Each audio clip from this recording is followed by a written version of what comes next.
It's been a long time. What's going on, guys? It's Marcus, and today, as you can see from the title of the video and what I have in front of me, I am going to be reviewing my personal PlayStation 5. Now, I'll probably have the last video that I did on the PS5 up here on the link. It was an unboxing video, but today I'm going to be reviewing my unit today. I've had it since, I would say, January of this year. So I had about 5 months of testing or so with my PS5, and I do have some thoughts. So let's get right into it. First of all, let me just talk about the design of the PS5. Now, the PS5 is one of the most polarizing consoles I have ever seen in my life. From the way that it looks, the curvature of the side, and I do have a couple complaints about it, but let's start with it. So with the design, as you can see, you got your power button right here on the bottom, and then you have your disc tray button right here, and then you have the disc tray. So yes, I did get disc version of the PS5. I didn't want the digital one, so I went on ahead and just bought this one. It was really hard to find, so shouts out to everybody that was able to get a PS5 this year. My complaint with the design of the PS5 is, why in the world is it so big? I mean, I don't understand why Sony went this route with it. I like it, but I wish they could have just like shrunk it down just a little bit to like right here or something like that. Now, if you put it side by side with the Xbox Series X or the Xbox Series S, this thing trumps everything. I mean, this thing is huge. I mean, I wish I had a video of one of my friends' Xbox Series X's side by side with my PS5. But it's just absolutely crazy how big this PS5 is compared to everything else on the market. So this is the design of it. Now, my other big complaint, the one that I hate the absolute most about the PS5's design, is this freaking stand. Like, why does this exist? I'm not gonna take it off on camera, but there's two different orientations of the PS5 that you can have it in. One would be on its face like that, or stand up like this, right? But the entire stand is stupid. I mean, I don't like the fact that you have a screw as the thing that keeps it up and attached to it. And I hate how this thing twists to where if you put the actual screw inside of this little holder place right here, it could fall out and then you'll lose it and then you won't be able to have your PS5 stand up. Like, it's the most dumbest thing ever. Like, what if someone loses it? Like, what you gonna do? Like, Sony doesn't sell this screw right here separately from the stand. You gotta buy the entire stand again, which is like kind of a misnomer. But that's my other complaint with the entire PS5 design. But other than that, I mean, I absolutely love it. I mean, this thing is completely and utterly, it's very unique. It's not the boxy stuff that we see with the Xbox series or with the previous generation of PlayStation 4.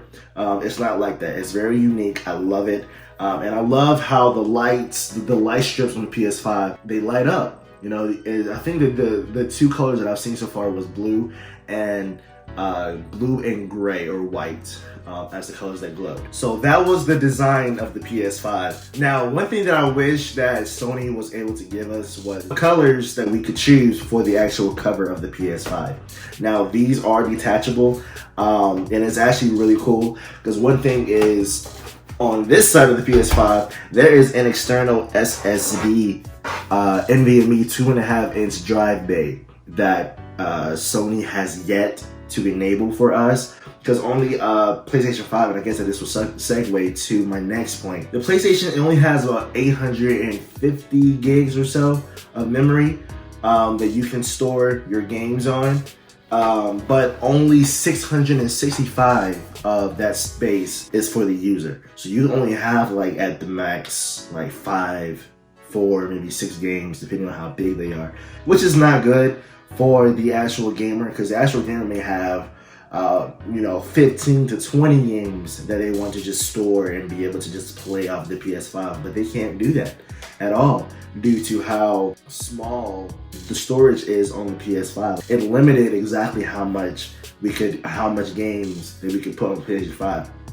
Like, for example, I am a huge Warzone fan and I love Apex. Warzone itself takes up almost 150 gigs.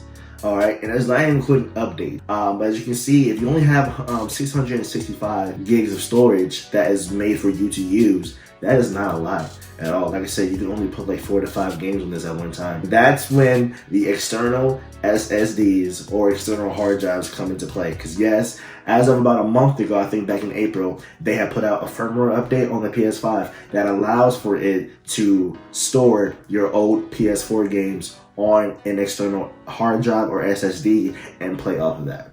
So that's like a kind of a kicker for Sony to do, just to keep us grounded until they can go ahead and unlock this SSD bay that's in the PlayStation 5, that we can go ahead and just buy like a 1 terabyte 2.5 inch drive into the PS5. That'd be it, because that's what I would love to do. I would probably buy like a 2 terabyte just for me to be able to future-proof this even further and not have to worry about having something dangling like a external SSD or hard drive out of the back of the PS5. But yeah, that's my pros and cons of the PlayStation 5. Like I said, I love it. It's really, really great. And it's really, really quiet too. Like when I'm playing games. Now, the only time that you will hear it really, really roaring is if you have an actual disc inside of it. I think what happens is that Sony has PlayStation 5 to where it will spin the disc as fast as it can in order to give you those crazy load times. So like I said, if I put in a game like Call of Duty Black Ops Cold War, it'll spin the disc crazy fast, and you'll hear that off of the top of the PlayStation 5, but it gives you those crazy load times. After you get into the game, that's when it calms down and it slows down. But when you first start up a game with a disc, it spins it crazy, crazy fast. Let's go ahead and segue into the controller. One of the other biggest things about the PlayStation 5 is the redesign of the Dualshock 5 controller. Now, this thing is mind-blowingly amazing. I love this controller. It is comfortable. It is very, very well built. When you have rage moments, you don't have to worry about nothing clicking and creaking, nothing like that. It's just really, really, really well built, and I love it. And the adaptive triggers to where it's harder to press it depending on what you're doing in the game is a game changer, because it just makes you feel like it's more realistic to play the game.